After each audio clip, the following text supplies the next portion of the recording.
Daniel, the floor is yours. Okay. Okay, first of all, thank you everyone for being here. As he just mentioned a second ago, don't worry, I'll get a bit into what I mentioned by OT, so that we're all on the same page, but very briefly. Okay, I'll jump directly through it since it's the last talk and I want to try to make it dynamic. Okay, first thing first, this anecdote is not at all related with the topic. It is only open source intel and just showing a bit of the value because I thought it was a fun way to begin. Basically, Jeffrey Ashcraft is a member from our team, from FireEye Intelligence. He had bad luck and he went on a trip to Sunnyvale in Washington, and then he left his things in the car. So someone came, stole them. His things included a computer, his wallet, all his credentials, and a Nintendo Switch. And then he was very sad about this. So he went to the police and the police said, okay, in 1 week, we're going to have some information. The week passed, the police had no information. So he decided, I'm going to take this in my own hands. I'm an analyst. I'm sure I can crack it, right? So basically what he did was he started researching into all his accounts, figuring out if someone had connected from somewhere, something has happened, but he wasn't finding anything. The last thing that he did was he called to cancel his cards. And when he was canceling the card, they told him, you just order the new one to your new address. So he asked them politely, can you please provide me my new address because I don't know it? And they said, no, it's a privacy issue. We cannot tell you your own address. So basically, he couldn't get that information. He hung up the phone and started thinking, why would the actor, I mean like the person that stole his things, why would they want to change the address? Well, probably they wanted to get a card sent to their own address, right? Makes sense. So basically he called again and said like, can you please provide me, have I asked for a card? Yes. Can you please tell me where you are sending it? Yes, we can. And that way he got the address. After getting the address, this all goes very short. He started researching into the address, who owns it, who has been living there, blah, blah, blah. He came up with the name of the people living there, which actually were tied to some previous accusations of identity theft. And there were like 7 guys playing with a bunch of cards from a lot of people. And you know, all this research happened, the police went finally, etc. In the end, Jeff got back his things. Unfortunately, he didn't get a job with the police because he did all of this for them. And it was amazing. Now, all of this was just to show you a bit of the value of open source intel. But let's go to what we actually care about today. Operational technologies and open source intelligence for that. With operational technologies, what I mean is something different from IT. Everyone here knows very well what IT is. It's mainly data, it's information, it's communications. Operational technologies are basically everything that enables something physical to happen, physical processes. So we're talking about energy facilities, we're talking about manufacturing, we're talking about many different industrial processes, right? Here's a quick reference, just again as some background. What you see on the left, I'm sure if it's your left, I think you're right. Anyway, what you see on the side is just like a reference architecture that's pretty common for the field of OT security.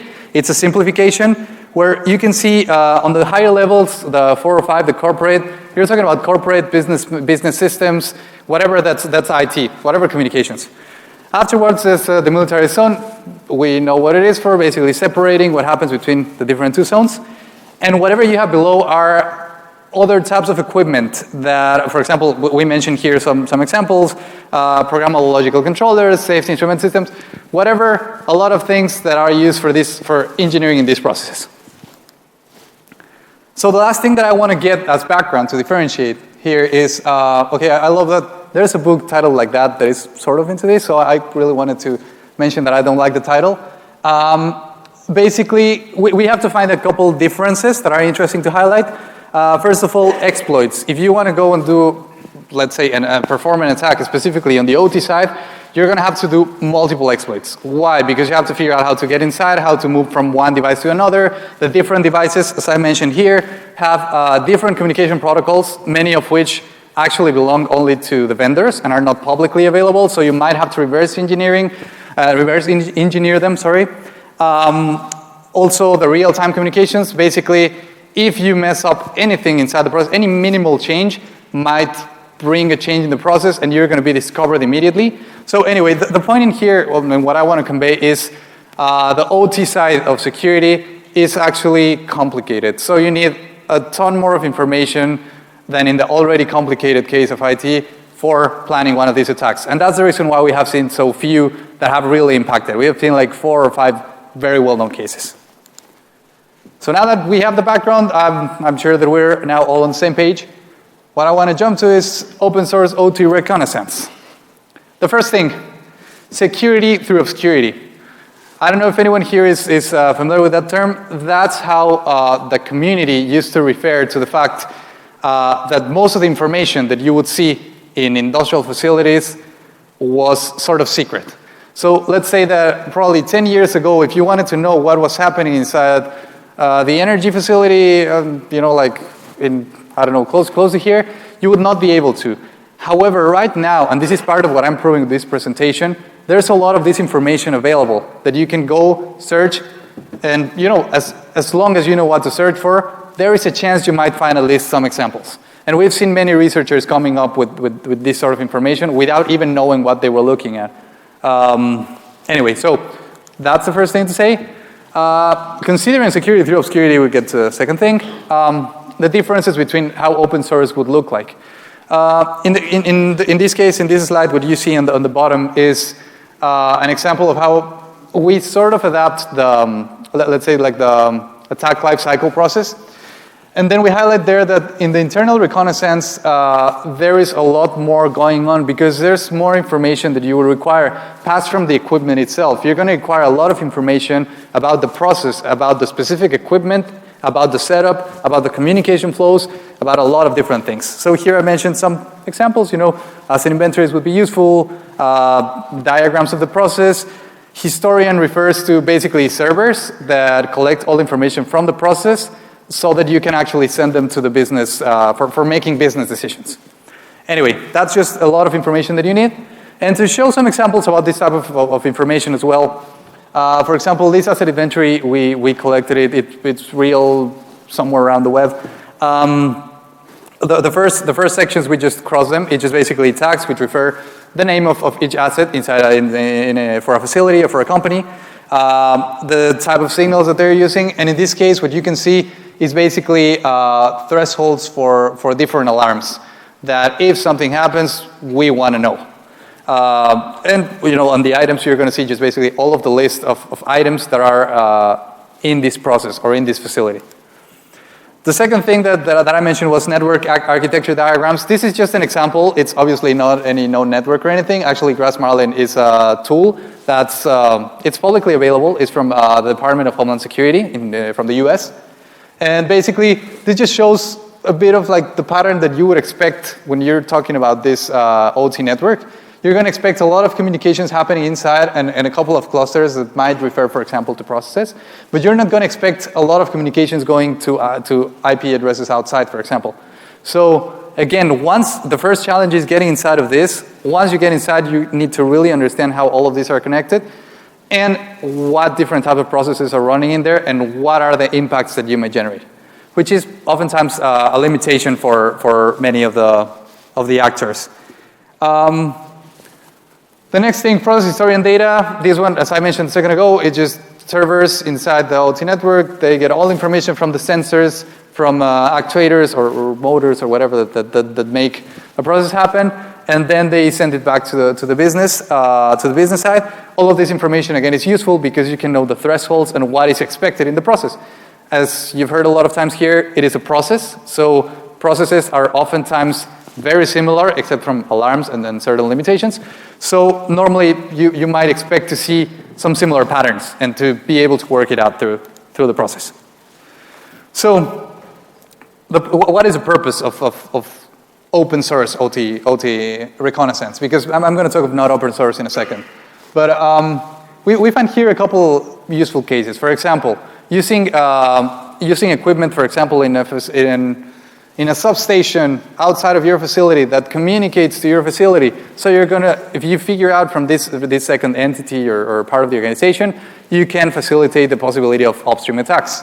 As I mentioned, learning about the process, identify third-party vendors. That's very important. Oftentimes, you can have the best security in your company, in your organization, but outside of your organization, you're gonna have a ton of vendors. Many of these vendors are going to be, for example, sending you updates. They are going to be interacting in different ways with your equipment. So basically, that might be the easiest way to get to you if I know which contractors you have. Sometimes, for example, you can send an engineer they send them with laptops into the facility to just go connect and, I don't know, for example, provide maintenance to an asset or for many different purposes. And finally, yeah, social engineering, which I'll mention more later. I think I might skip this one. It's very quick. It's just a very amazing book on open source intelligence. This is not specifically OT, but if you're into that, it's really beautiful. It helps you to stock everything you want in life. And why is it important? Well, it's just basically simple, low cost. It's like a good way to begin for one of these incidents. So, after talking about all this, yeah, it's very interesting to know the background. It's interesting to know open source intel, but who actually is using this type of strategies? Is it actually something that we're talking about, or are we just coming up with it? Here you have a small list of some hallmark reconnaissance campaigns that we tracked. There are some recent ones where we have seen that specifically they were interested in operational technologies. They were interested in knowing what happened inside the facility. We don't know why, but likely it could be for planning future attacks. And from these ones, I want to highlight two specifically. The first one is Temp Isotope. Temp Isotope was activity from, I believe, 2017 or 2018. It was in multiple energy facilities, for example, in the US and in a couple of additional countries. Specifically, what's interesting about these guys, they were using spearfishing and water holes, basically to get specifically to engineers. And once they started getting all these credentials, for example, that's how we know that they were searching for OT. Not only because of the engineering side, because of what they were actually collecting from the network. The things that they were searching for example, the image that you see here is a real human-machine interface. So basically, how you would look the process inside and how you would probably interact with it. That's something that they actually stole from that network, and we were able to rebuild. It's actually published in an advisory from DHS. We also saw that they were searching for these concepts, for example, HMI access, SCADA wiring, different types of diagrams that are used for these facilities. And some HR website images. What was interesting was that they wouldn't go for the image itself. Obviously, they would just focus a bit on the background and they would get more human-machine interfaces. So more information about the processes that was open, basically, on their websites. And the second case that's very interesting is Trident. Some people here might already know it, but in case you don't, I'm just going to get into a very brief description of what Trident actually is. Trident was an incident. We published that, I believe, in the beginning of 2018. We basically did this incident response when an attacker got all the way to safety instrumented systems in a facility. And basically, when they were delivering the final payload, they failed, and there was a trip to a safe shutdown. So basically, the plant started flooding, and they called our consultants. So why is this so important? Basically, the first thing here to describe a bit of the process for this attack, the attacker got all the way from the IT network. There's no knowledge of how they actually got inside in the beginning. But basically, they utilize a lot of, in this case, we would call, just IT tools, but basically all the tools we're talking about, like Windows and Linux mainly. And basically, they started moving through the corporate network, they got into the military zone, they get into the OT network, they cross absolutely all the organization, and then finally get into the safety instrumented system, which is the boom. Why is safety instrumented system the boom? Even though we don't know what they were intending, because they never deliver the payload, safety instrumented systems are like the last line of defense in one of these facilities. Basically, let's say that the process says you have to have a temperature of 20 degrees. Then basically what's going to happen is whenever it gets to 15, there's going to be an alarm. No one pays attention to the alarm. If it gets to 10 degrees, then the safety instrumented system is going to say, hey, shut down, or hey, modify, let's get back to 30. So basically it's the last line for safety, for saying we don't want the process to boom. Knowing this, basically, what's interesting of this attack in terms of open source intelligence is even though we don't know how they got access to the information that they knew about they had about the process, because making this malware specifically for specifically one model of Triconic's Schneider Electric device for safety instrumented systems that no one knows, and with information that's entirely unavailable. Basically, you can't go and learn about this protocol or about this device. So we did some exercises on that, and our researchers went back to their malware, took some of the numbers of the functions that they had mapped already, and they also got access to one of the actual devices, and they started reverse engineering it to see how it worked.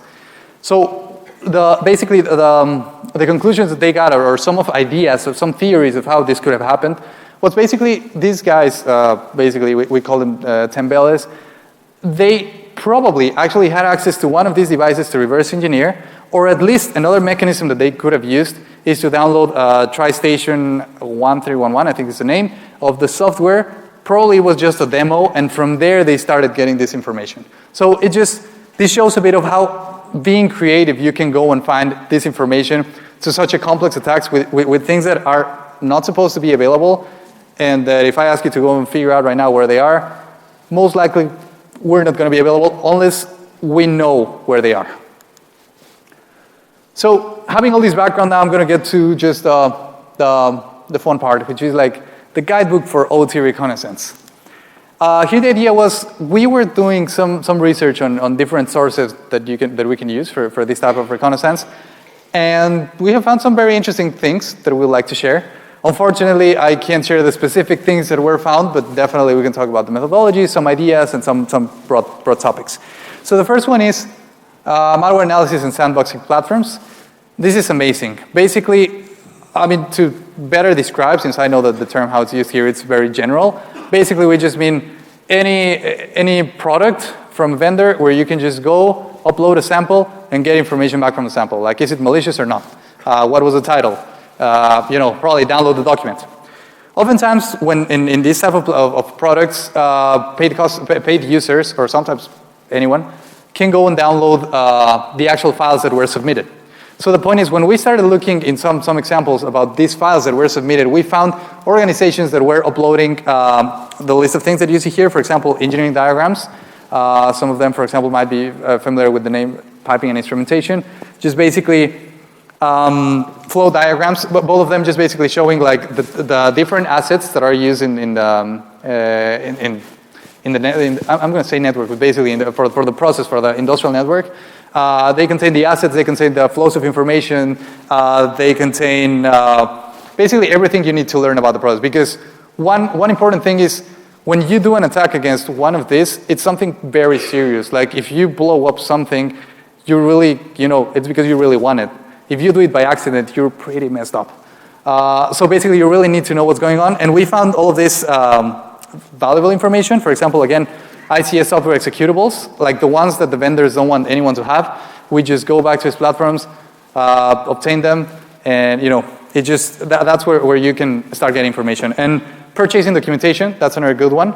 We found bill of materials. That's basically when someone is designing a facility, and then they generate this bill of materials that say, my process is going to have this, and that from these vendors, and I'm going to install it in this place. And then when we find that, we can already start generating our own asset list of what they have. That was the first example. The second one thing that I mentioned was the idea that the Trident attackers probably could have had access to one of these devices. These devices are normally very expensive and not easy to get access to. So another alternative was that they did it, for example, for retail stores, right? So if you go right now into eBay, if you go into Alibaba, if you go probably into Amazon, it depends on your favorite retail store. We started researching there and found some very interesting stuff. Like, for example, who wouldn't like to have an industrial robot in the garage, right? It's very amazing. Why would you want it?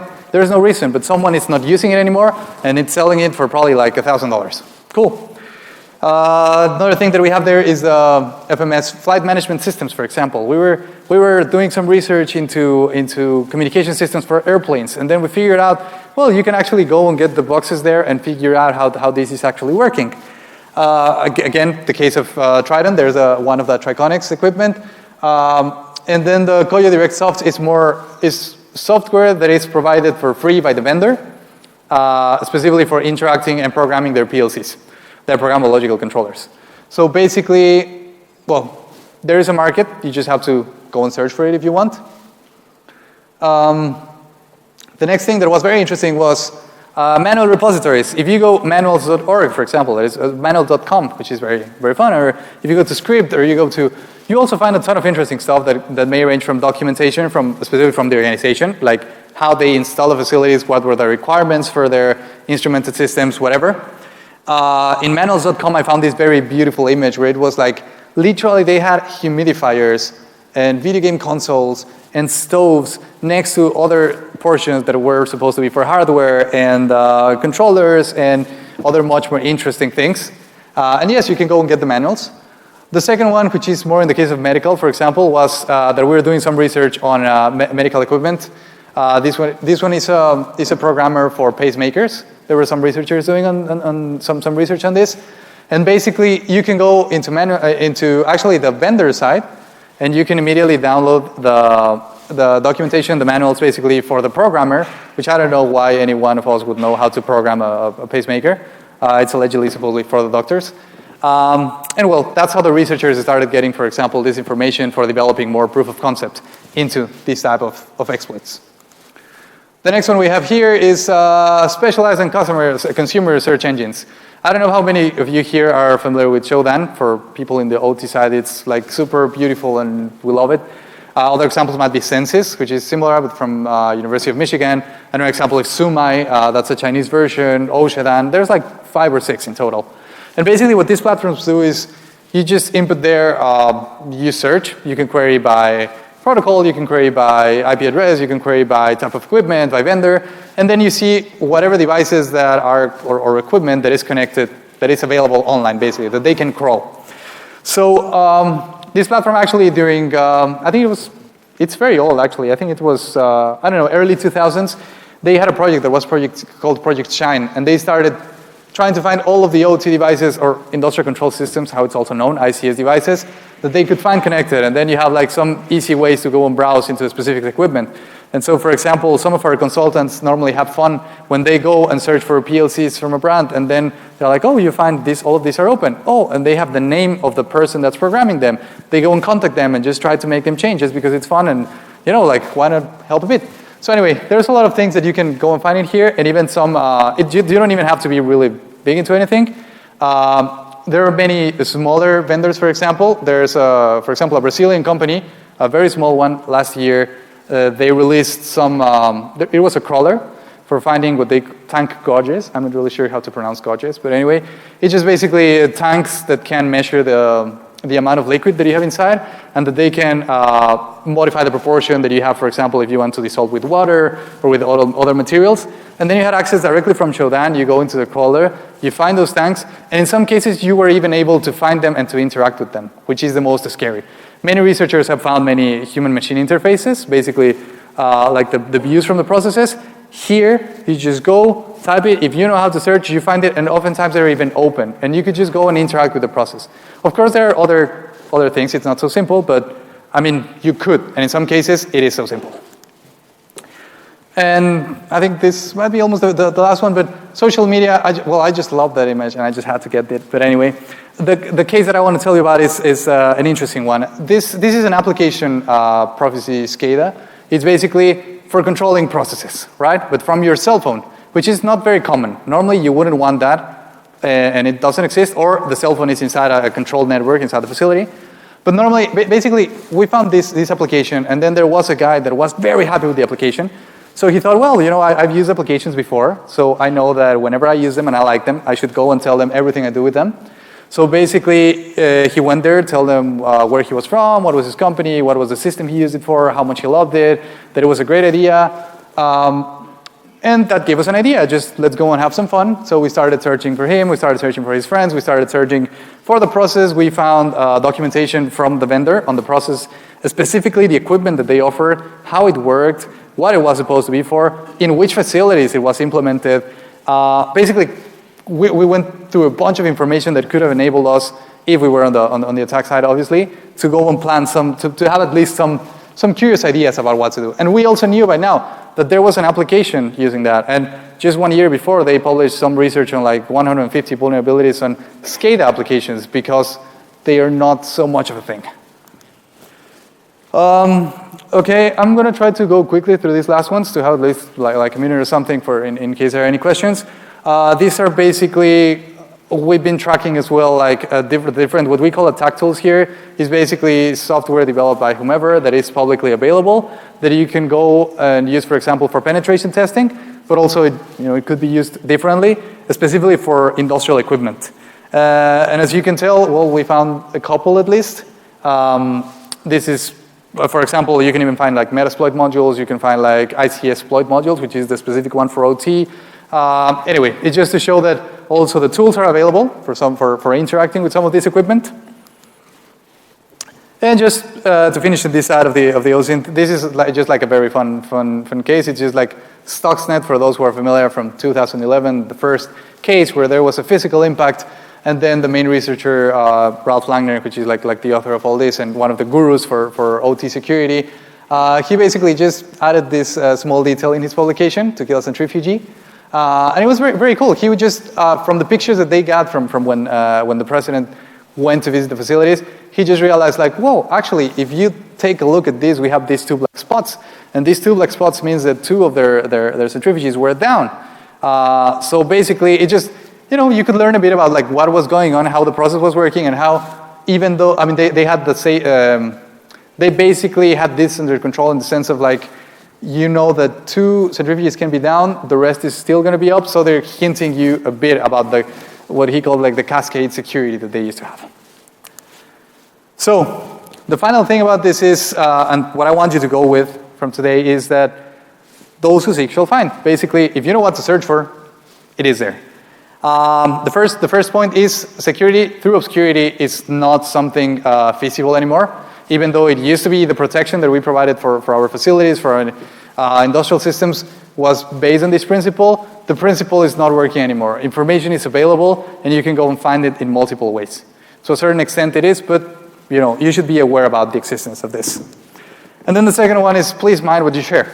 All of this documentation that we've been able to find, for example, there's no reason why this documentation about specific facility should go into script. There's no reason why there should be information about my process in the review of mobile applications. There's no reason for many of these things to happen, basically. So just, it is important from the company perspective, from the policy, from employee awareness, etc., about the value of this information. Because if you're not the one protecting them, basically, you're going to become a low-hanging fruit. If this information is available outside, then it means more people can have access to it. And I think that's all for now. Thank you, and any questions?